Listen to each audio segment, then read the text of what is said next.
companhias offshore e as holdings internacionais que são feitas via internet são um perigo.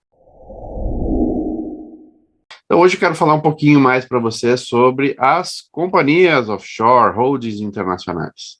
Mas eu quero fazer uma pequena digressão em relação ao que nós deveríamos pensar antes de montar uma companhia, durante e para após de montar essa companhia.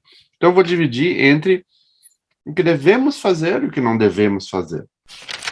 Grandes dúvidas surgem justamente no momento em que o cliente nos faz uma pergunta, nós tendemos a responder, baseados no nosso conhecimento e experiência, mas também visando a satisfação daquele cliente. E, por vezes, nós podemos cair em armadilhas, por tentar satisfazer uma demanda específica do cliente, como preço, como medo, ou como uma pré-concepção que ele adquiriu, ou ela adquiriu, durante as suas conversas com seus pares, com outros advogados, com contadores, ou com outros profissionais que talvez tenham falado para essas pessoas sobre as holdings internacionais.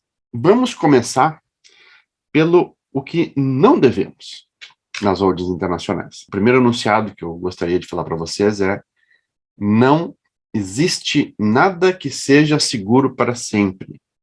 Não existe uma garantia incondicional de segurança sobre determinada forma jurídica que foi empregada para proteger o patrimônio, sem que haja, junto a essa programação, um acompanhamento. Porque nós temos que estar cientes que as companhias offshore, as holdings internacionais, ou qualquer outra estrutura fiduciária internacional, como trust ou fundação, ela tem no momento da sua confecção a melhor garantia que se pode oferecer, mas não vamos nos esquecer que essas estruturas, elas estão sujeitas ao corpo orgânico legislativo dos países onde elas estão sediadas. Isso quer dizer o quê, Alexandre? Simples. Isso não garante que aquela companhia vai existir sempre do mesmo jeito, ou seja, pode existir um ato do governo, um ato do legislativo daquele país que transforme aquela companhia e que possa impactar o patrimônio do cliente. Isso quer dizer o quê? Nós temos que sempre estar acompanhando.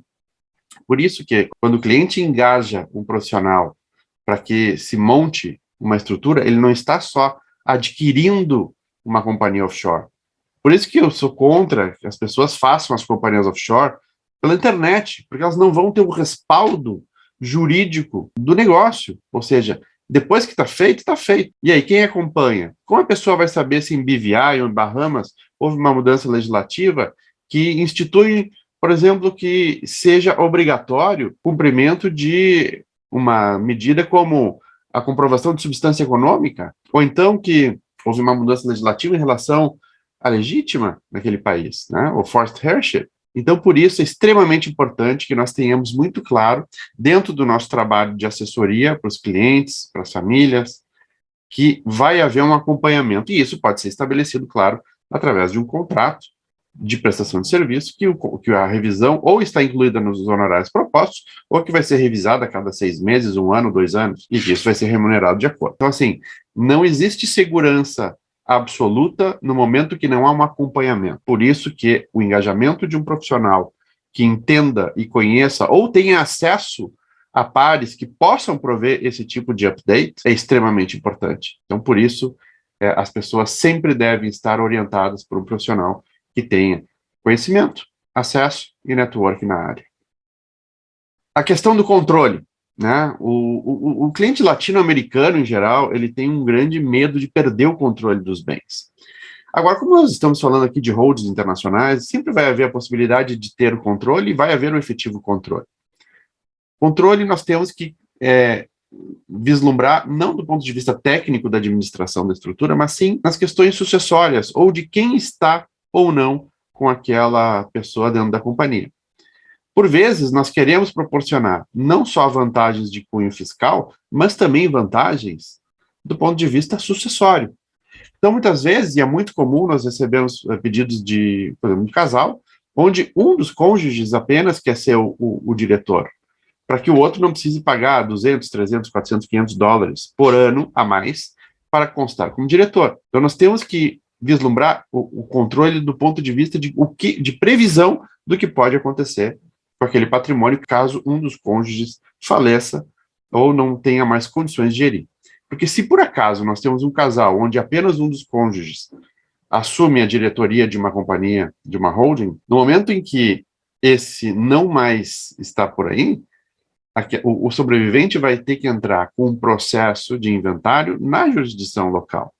Por isso é extremamente importante que nós tenhamos, nas holdings internacionais simples, ambos como diretores, e com uma previsão de o que pode acontecer, ou o que se faz caso um dos cônjuges faleça. Para isso existem holdings internacionais que têm especificamente mecanismos de condomínio ou mecanismos de um elemento fiduciário que proporciona que as cotas dessas companhias internacionais possam ser passadas para os beneficiários, geralmente os filhos, de uma forma a evitar um processo de inventário. Tá? Então, assim, é muito importante que sempre haja uma conversa prévia com o cliente, com os clientes, para que se vislumbre o que vai se passar caso um deles faleça ou não tenha mais condições de gerir a sua vida.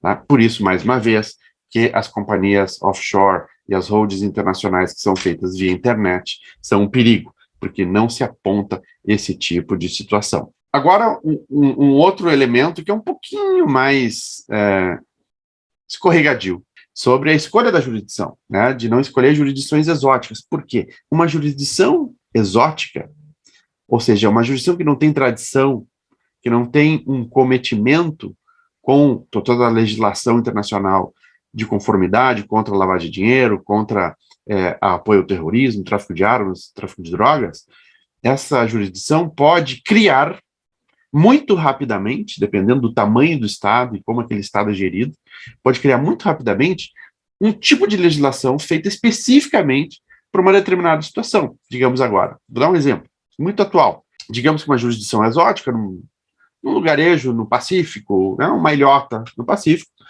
vê o que está acontecendo no mundo, um conflito Ucrânia e Rússia, e decide que, bom, não vamos nos submeter ao CRS, nem ao FATCA, e existem jurisdições exóticas que não estão submetidas nem ao CRS, nem ao FATCA, porque não tem interesse de fazer trade com os Estados Unidos, muito menos com a OCDE, e aí não se submete a nenhum desses dois grandes tratados, né, contra a lavagem de dinheiro e tráfico de drogas, etc.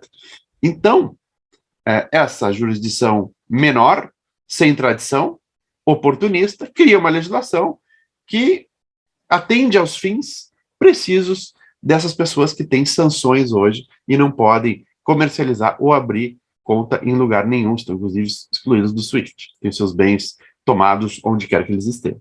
Então, existem essas situações, sim.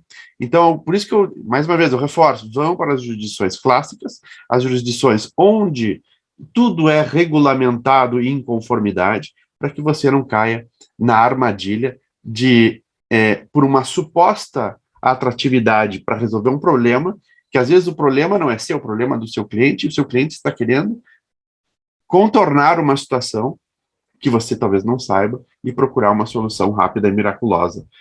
Mas nós sabemos que em PPPI essas soluções miraculosas não existem, e quando nos perguntam é porque alguma coisa não flui na história natural de confecção de uma companhia offshore, de uma holding internacional, de um trust, de uma fundação.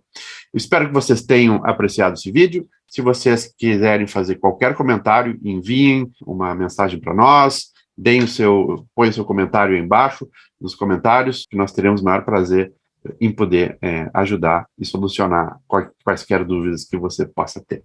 Até mais.